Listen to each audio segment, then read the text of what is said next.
नमस्कार, मैं हूं शुभि मिश्रा और आप सभी दर्शकों का अन्नदाता कार्यक्रम में बहुत बहुत स्वागत करती हूं।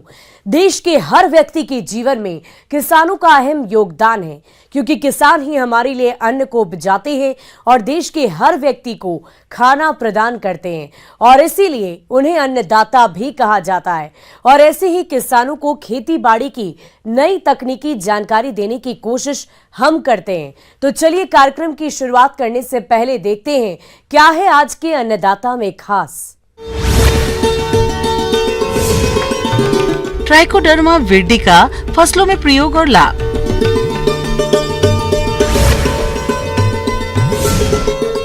बांस की खेती करके कमा सकते हैं अच्छी आमदनी।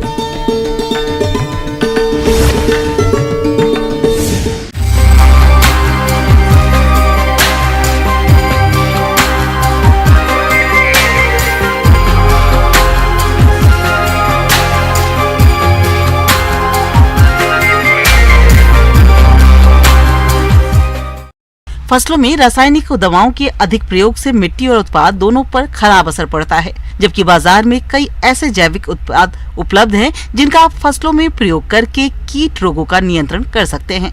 आज हम आपको ऐसे ही एक फफूंद ट्राइकोडर्मा रोगनाशी के बारे में बताएंगे, जिस पर चर्चा कर रहे हैं जवाहरलाल नेहरू कृषि विश्वविद्यालय जबलपुर के वरिष्ठ वैज्ञानिक डॉक्टर शेखर सिंह बघेल।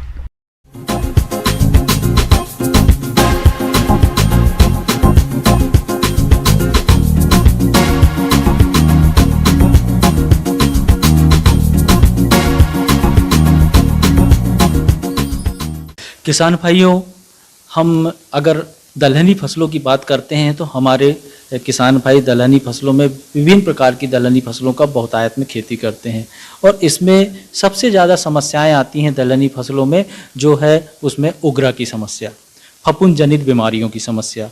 और ऐसे में अगर हम बात करें तो अगर हम रासायनिक दवाओं की तरफ जाते हैं तो हमारी लागत में बहुत ज़्यादा इजाफा हो जाता है, लागत बढ़ जाती है खेती में। अगर हमको लागत को कम करना है तो विश्वविद्यालय द्वारा, जवाहरलाल नेहरू कृषि विश्वविद्यालय द्वारा जवाहर जैव उर्वरक केंद्र के माध्यम से जवाहर ट्राइकोडर्मा जो है फफूंदनाशक का तैयार किया जाता है, जो कि बिल्कुल जैविक रूप से है। और जैविक फफूंदनाशक का अगर हम इस्तेमाल करते हैं तो इससे बहुत लाभ होता है।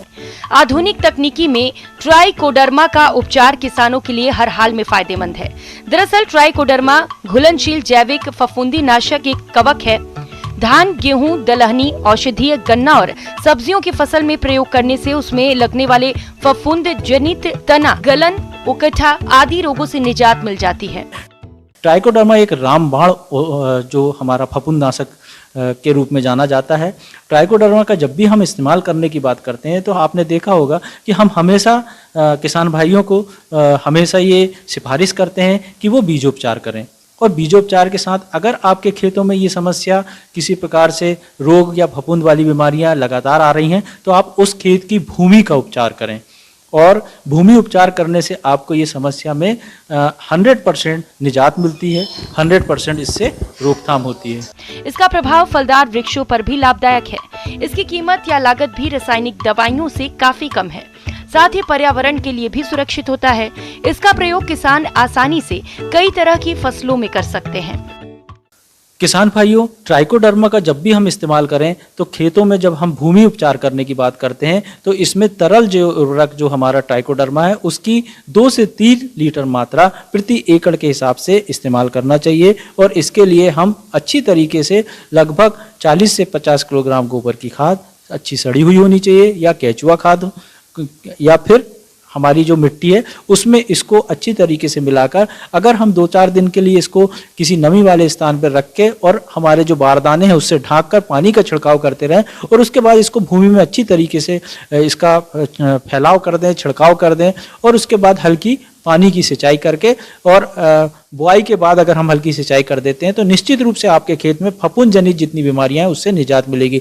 हमारा जो जवाहर ट्राइकोडर्मा जो है वो तरल रूप में भी 1 लीटर के पैकिंग में, साथ ही हमारा पाउडर रूप में भी 1 किलोग्राम पाउडर के रूप में, पैकेट के रूप में उपलब्ध होता है। किसान भाइयों, जब भी हम ट्राइकोडर्मा पाउडर का इस्तेमाल कर रहे हैं तो 4 किलोग्राम पाउडर प्रति एकड़ के हिसाब से 40 से 50 किलोग्राम आपकी केचुआ खाद, गोबर खाद या मिट्टी में मिलाकर ही उसका खेत में फैलाव करें तो आपको बहुत अच्छे रिजल्ट प्राप्त होंगे। धान की नर्सरी और अन्य कंद वाली फसलों 10 ग्राम ट्राइकोडर्मा का घोल 1 लीटर पानी में बना लें। नर्सरी पौध को तैयार घोल में आधे घंटे तक भिगो लें। इसके बाद रोपाई कर दें। प्रति एकड़ खेत में 1 किलोग्राम ट्राइकोडर्मा 100 लीटर पानी में घोलकर उसका छिड़काव भी कर सकते हैं। इसी तरह 5 ग्राम ट्राइकोडर्मा को प्रति लीटर पानी में मिलाकर नर्सरी बनाते समय छिड़काव करें या गोबर की खाद या कंपोस्ट मिलाकर क्यारियों में बिखेर दें। दूसरी बात आती है बीजोपचार की। तो बीजोपचार के लिए हमारे जो ट्राइकोडर्मा है उसकी लगभग मात्रा 8 से 10 ml प्रति किलोग्राम बीज के हिसाब से इसका इस्तेमाल करने की सिफारिश करते हैं, ताकि जो हमारे बीज में अगर किसी प्रकार की फफूंद जनित बीमारी है तो उसकी रोकथाम हो जाती है। जो हमारा ट्राइकोडर्मा है इसको जब भी इस्तेमाल करते हैं तो इस बात का ध्यान रखें कि बीजोपचार हमेशा छाया वाले स्थान पे करें। छाया वाले स्थान करने के बाद में उसको अच्छी तरीके से फैला दें। जब हल्का सा वो सूख जाए उसके बाद ही हमको इसकी बुआई करनी है। बुआई हमेशा 3 से 4 घंटे के अंदर कर लें, ताकि आपके जो हमारे सूक्ष्म जीव हैं उनकी गुणवत्ता बनी रहे और वो शीघ्रता के साथ भूमि के अंदर पहुंच जाएं, ताकि वो अपना कार्य और अपनी क्रियाशीलता को बढ़ा लें। और एक चीज हमेशा याद रखें कि हमारे जो जैव उर्वरक हैं जब भी आप कहीं भी किसी भी केंद्र से खरीदते हैं तो उनको हमेशा आपको छाया वाले स्थान पे रखना है, धूप में नहीं रखना है। बीजोपचार हमेशा छाया वाले स्थान में करना है।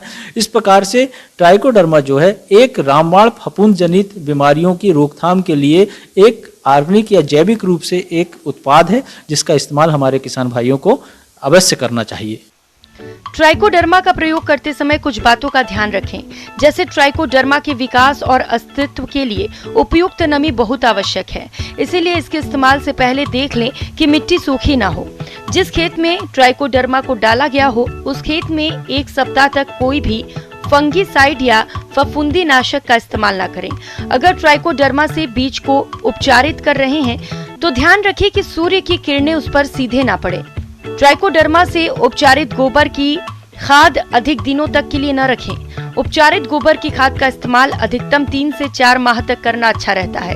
ट्राइकोडर्मा सभी सरकारी बीज भंडारों तथा दवा की दुकानों में उपलब्ध है।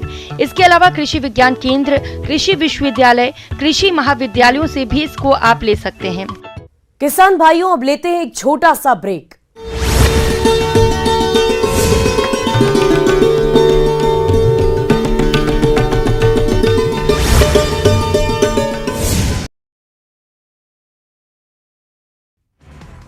नीतीश कुमार नहीं हैं पीएम पद के उम्मीदवार। जेडीयू अध्यक्ष ललन सिंह का बयान, 2024 के चुनाव के बाद होगा प्रधानमंत्री का चयन।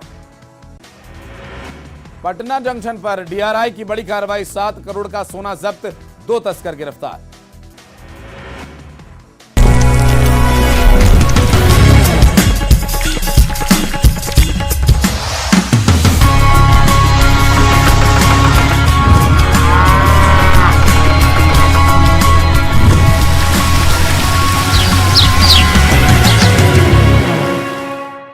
ब्रेक के बाद आप सभी दर्शकों का अन्नदाता में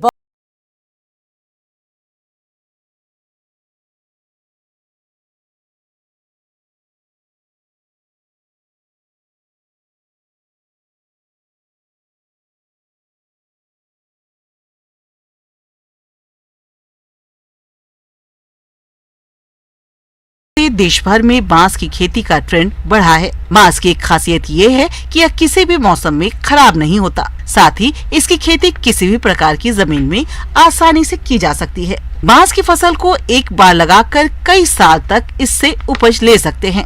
अगर आप भी बांस की खेती करने की सोच रहे हैं तो किन किन बातों पर खास ध्यान दें, इसकी जानकारी दे रहे हैं कृषि वैज्ञानिक डॉक्टर रास बिहारी शाह।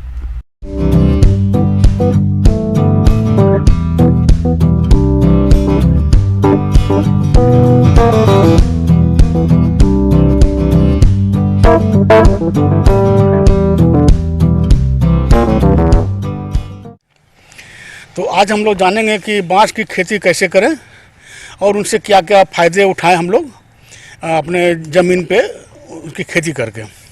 ये जो है बहुत ही उपयोगी पौधा है।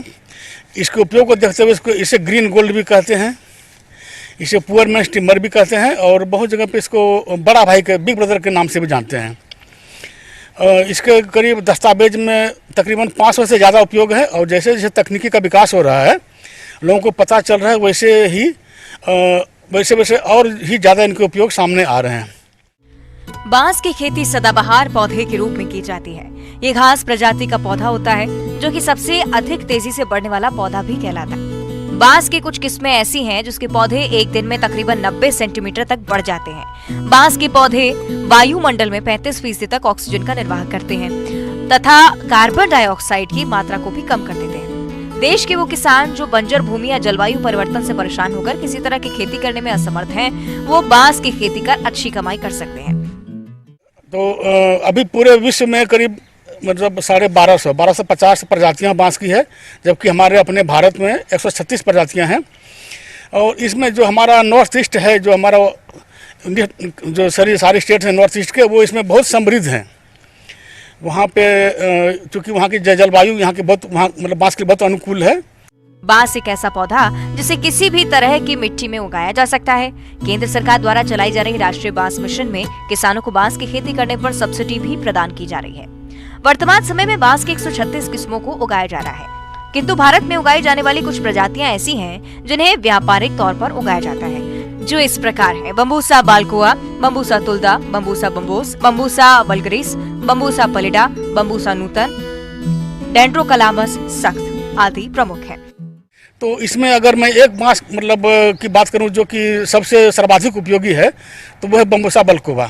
ये बहुत ही उपयोगी है। इसका जो दीवार होता है मतलब वाल बोलती है, बहुत मोटी होती है, बहुत मजबूत होती है। ये आपको बहुत काम आएगा। हम शुरुआत करते हैं बांस की खेती के लिए पहले कि कहाँ पे लगाया जाए, बांस की खेती कहाँ करें। देखिए, अब तो बांस की खेती जहाँ पानी नहीं जमता है वहाँ छोड़ के आप कहीं भी कर लीजिए बांस की खेती। बांस के बीजों की रोपाई पौध के रूप में की जाती है, जिसके लिए नर्सरी में बीजों को तैयार कर लिया जाता है। बांस के पौधों की रोपाई खाली पड़ी भूमि या फिर खेत किनारे बाड़ की तरह की जाती है। इसके पौधों की रोपाई 5 मीटर की दूरी पर तैयार 0.3 मीटर गहरे गड्ढे में की जाती है। इन गड्ढों में तैयार प्रकंदों या तैयार पौधों की रोपाई कर दी जाती है। आप उन्नत नर्सरी संस्थान से बांस के पौधे खरीद सकते हैं। रही बात की पौधा कहाँ से तैयार करें, कहाँ से उपलब्ध हो, वन विभाग की बहुत सारी पौधशालाएँ हैं। वहाँ पे बहुत सारे प्रजातियाँ जो कि युक्त हैं वहाँ पे आपको मिल जाएंगी। या फिर जैसा मैंने बताया कि कर्नाटक के होसूर में है, पौधा रोपण के वक्त क्या करते हैं कि उस पर 20-25 ग्राम दीमक के लिए जो दवाई होती है वो दे दीजिए, 200-250 ग्राम DAP डाल दीजिए, और 7-8 किलो उस पर 10 किलो तक डाल सकते हैं आप फार्म यार्ड मैन्योर, और थोड़ा सा नीम का या करंज का केक भी डाल दीजिए, तो ये अच्छा रहेगा। उसके बाद जब पौधारोपण करेंगे तो जब बरसात आती है पौधारोपण कर दीजिए। रही बात की स्पेसिंग की कितने दूर पे पौधों को लगाएं, तो नॉर्मली जो है हम लोग जो पंक्तियों के बीच की दूरी को रखते हैं करीब 6 से 7 मीटर, और जो पौधों से पौधों के बीच की दूरी को रखते हैं 5 मीटर। और रही बात जब शुरुआत में हम लोग क्या करते हैं कि जब 3-4 साल तक जब बांस छोटे रहते हैं, बांस के पौधे छोटे होते हैं, पूरा बखार पूरा फैलता नहीं है, तब तक आप उसमें कृषि वानिकी के तहत जो शुरुआत में जैसे दलहन भी है, सब्जियां भी उगा सकते हैं वहाँ पे, ये मूंगफली वगैरह बहुत चीज़ वहाँ पे उगा सकते हैं।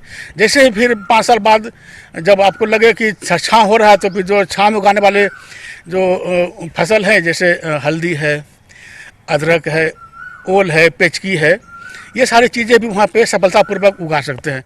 बांस के पौधे सामान्य तौर पर 5 वर्ष में कटाई के लिए तैयार हो जाते हैं। इसकी कुछ किस्में कटाई के पश्चात अपने आप फिर से वृद्धि कर लेती हैं। कटाई के पश्चात 10 की एक पुली बना ले, और इस पुली का औसतन वजन 15 से 20 किलोग्राम होता है। 1 एकड़ की भूमि में 200 बांस तक मिल जाते हैं, जो उत्पादन में तकरीबन 13.5 टन तक होते हैं। बांस के पौधे एक बार लग जाने के बाद 40 वर्ष तक पैदावार दे सकते हैं। 4-5 साल के बाद इसको आप रेगुलर रूप से इसको हार्वेस्ट कर सकते हैं। जो मैच्योर बांस है उसको काट लीजिए, उसको काट कर रखिए। स्टोरिंग की बात है तो इसको नॉर्मली नीचे मजबूत फर्श बनाते हैं, फिर एक चौकोर टाइप का बना के फिर इसको आप सीधे खड़े रखिए या फिर लिटा के रखिए। खड़ा रखना ज़्यादा फायदेमंद होता है। इसके बाद फिर आप जो मार्केटिंग है आप या तो बेचिए, या फिर अगर आप खुद ही मूल्य संवर्धन करते हैं तो अच्छा है।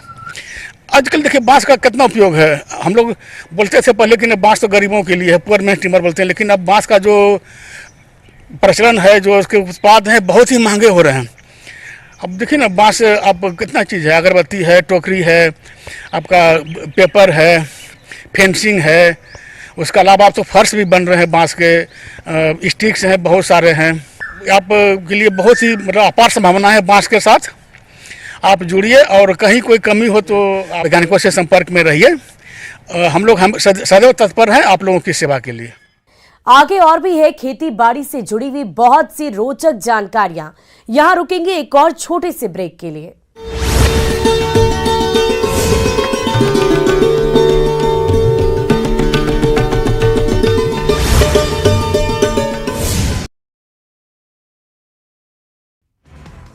नीतीश कुमार नहीं हैं पीएम पद के उम्मीदवार। जेडीयू अध्यक्ष ललन सिंह का बयान, 2024 के चुनाव के बाद होगा प्रधानमंत्री का चयन।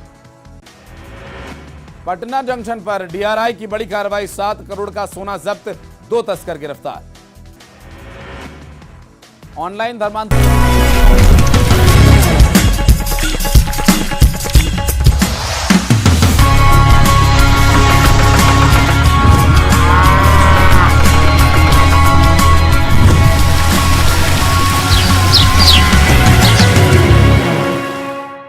ब्रेक के बाद एक बार फिर से आप सभी दर्शकों का अन्नदाता कार्यक्रम में स्वागत है।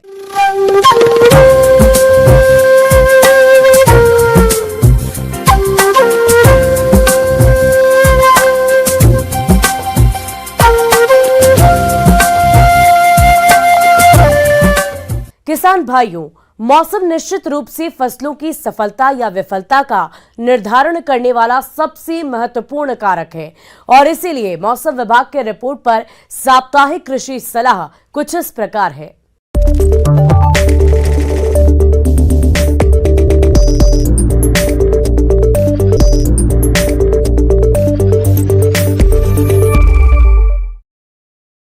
ग्रामीण कृषि मौसम सेवा मौसम आधारित साप्ताहिक कृषि परामर्श भारतीय मौसम विज्ञान विभाग भोपाल नई दिल्ली से प्राप्त मध्यम अवधि मौसम पूर्वानुमान के आधार पर और जवाहरलाल नेहरू कृषि विश्वविद्यालय कृषि महाविद्यालय टीकमगढ़ से जारी किया गया है। ऐसे में जिला टीकमगढ़ और इससे लगे जिलों के किसान भाइयों को सलाह दी जाती है कि इन क्षेत्रों में आने वाले दिनों में मौसम आमतौर पर शुष्क रहने और आसमान में आंशिक बादल छाए रहने की संभावना है। अधिकतम तापमान 43 से 44 डिग्री सेल्सियस के आसपास तथा न्यूनतम तापमान 28 से 29 डिग्री सेल्सियस के आसपास रहने की संभावना है। हवा की औसत गति 14 से 30 किलोमीटर प्रति घंटे की रफ्तार से रहेगी। ऐसे में इन क्षेत्रों के किसान भाइयों को सलाह दी जाती है कि बीज बोने से पहले किसान भाई सीड ड्रिल को साफ करके ताकि उचित मात्रा में बीज खेत में जा सके। वैसे जितना संभव हो डबल बॉक्स मशीन का उपयोग करें। किसान भाई खड़ी फसलों विशेषकर सब्जियों और फलदार वृक्षों में 3 से 4 दिनों के अंतराल पर सिंचाई करते रहें और सिंचाई का कार्य सायंकाल करें। खाली खेतों की गहरी जुताई कर जमीन को खुला छोड़ दें ताकि सूर्य की तेज रोशनी से गर्म होने के कारण इसमें छिपे कीटों के अंडे और घास के बीज नष्ट हो जाएं। किसान भाई अरहर की बुआई के लिए खेतों को तैयार करें और बीज किसी प्रमाणित स्रोत से ही खरीदें। जिन किसान भाइयों के पास पर्याप्त सिंचाई की सुविधा हो वे खरीफ प्याज की नर्सरी लगाने के लिए खेतों की तैयारी का कार्य शुरू करें और साथ ही उन्नत किस्म के बीज की व्यवस्था करें। मिर्च और टमाटर की फसल में इस समय लीफ कर्ल यानी चुर्रा मुर्रा रोग आने की संभावना हो सकती है। अतः दिखाई देने पर इसके नियंत्रण के लिए थायोमेथाक्साम 25 डीजी की 100 ग्राम मात्रा 500 से 600 लीटर पानी में घोलकर प्रति हेक्टेयर की दर से छिड़काव करें। बैंगन की फसल में तना भेदक व फल वेदक मक्खी से बचाव के लिए प्रभावित फलों को तोड़कर जमीन में दबाकर नष्ट कर दें व अधिक मात्रा में इन कीटों का प्रकोप हो तो स्पाइनोसेड दवा 48 ईसी की 1 मिलीलीटर मात्रा प्रति 4 लीटर पानी के हिसाब से घोल बनाकर छिड़काव करें। लौकी, तुरई, कद्दू, ककड़ी में लाल कीड़ा यानी रेड पंपकिन बीटल दिखाई देने पर इसके नियंत्रण के लिए मिथाइल पैराथियान 2% धूल का भुरकाव करें। वर्षा ऋतु में विभिन्न फलों के पौधों के रोपण के लिए उपयुक्त स्थान का चयन करें और गड्ढे खोदकर तैयार कर दें और फलों के पेड़ की आवश्यकता के अनुसार गड्ढे के बीच की दूरी बनाए रखें। पशुओं को साफ और ताजा पानी दिन में 2 बार दें, साथ ही साथ हरा चारा दें। बाहरी परजीवियों से बचाव के लिए ब्यूटॉक्स का उपयोग करें। पशुशाला की नियमित सफाई करें। 1 लीटर पानी में 5 मिलीलीटर फिनाइल मिलाकर फर्श की सफाई करें। पशु चिकित्सक से संपर्क कर अपने मवेशियों को गला घोंटू एवं लंगड़ी रोग का टीकाकरण करवाएं। किसान भाई इस सप्ताह भेड़ों की ऊन कतरने का कार्य पूरा करें। बकरियों में पीपीआर रोग के नियंत्रण के लिए टीका लगवाएं। गर्मी से बकरियों की सुरक्षा करें। बकरियों को हरा चारा, साफ पानी एवं सूखे स्थान पर बांधें एवं पेट में कीड़े होने और बाहरी परजीवियों का प्रकोप होने पर पशु चिकित्सक से परामर्श कर बकरियों को दवा पिलाएं। गर्भवती और स्तनपान कराने वाली बकरियों को 300 से 400 ग्राम संतुलित राशन दें। मुर्गियों में रानीखेत बीमारी के नियंत्रण के लिए टीका लगवाएं। चूजों को 7 दिन की अवस्था पर टीकाकरण करवाएं। मुर्गे और मुर्गियों को मिनरल मिक्सचर और साफ एवं ताजा पानी दें।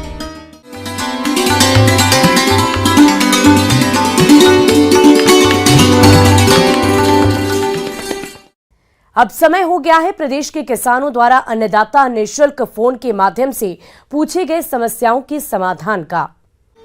आज की अन्नदाता हेल्पलाइन में हमने जिस प्रश्न को शामिल किया है उसे पूछा है ग्राम रेवाड़ी, जिला कांकेर के मुकेश मंडल ने।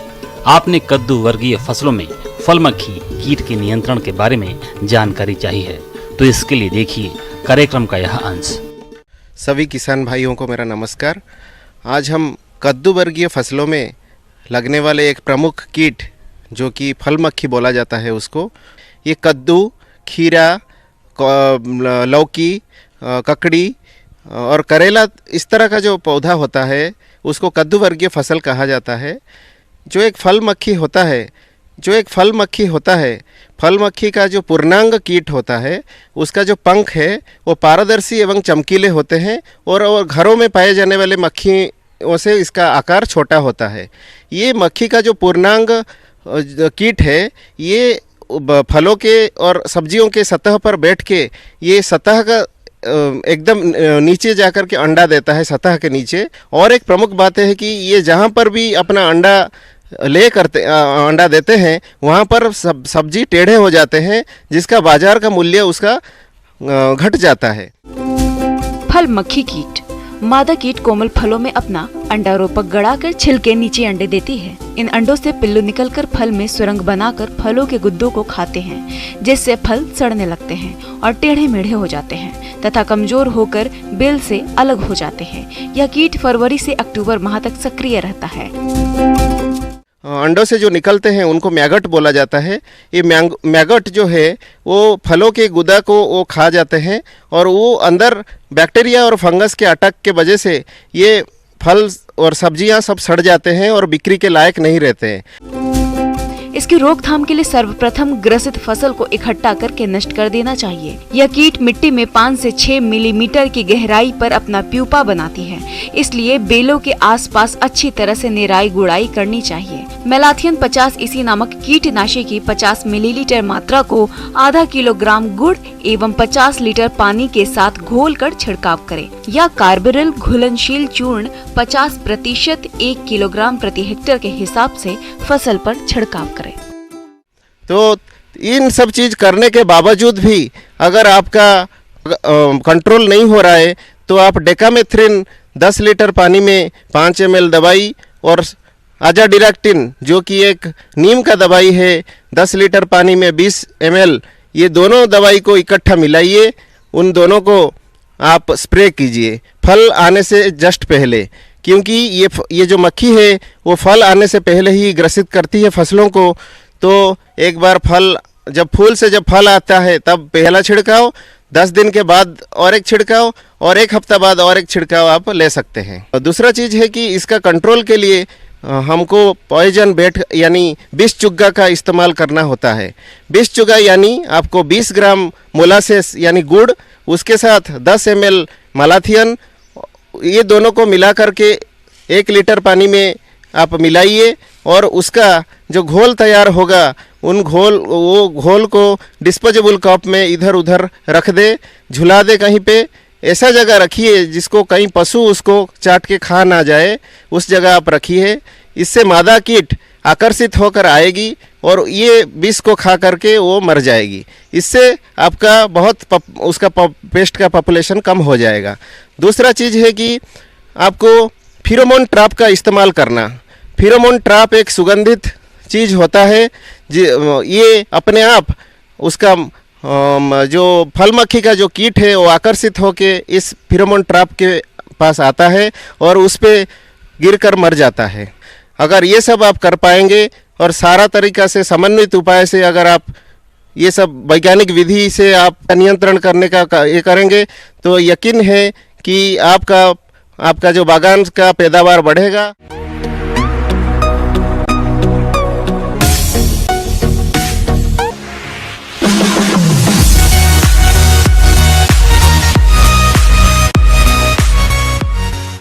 और अब देखते हैं राज्य की कुछ चुनी हुई मंडियों में क्या रहा है प्रमुख फसलों का दाम।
किसान भाइयों, कृषि संबंधित समस्या और सुझावों के लिए आप हमें इस पते पर संपर्क कर सकते हैं। प्रोड्यूसर अन्नदाता, news 18 Madhya Pradesh Chhattisgarh, Ramoji film city Hyderabad 501512। साथ ही आप हमें ईमेल भी कर सकते हैं।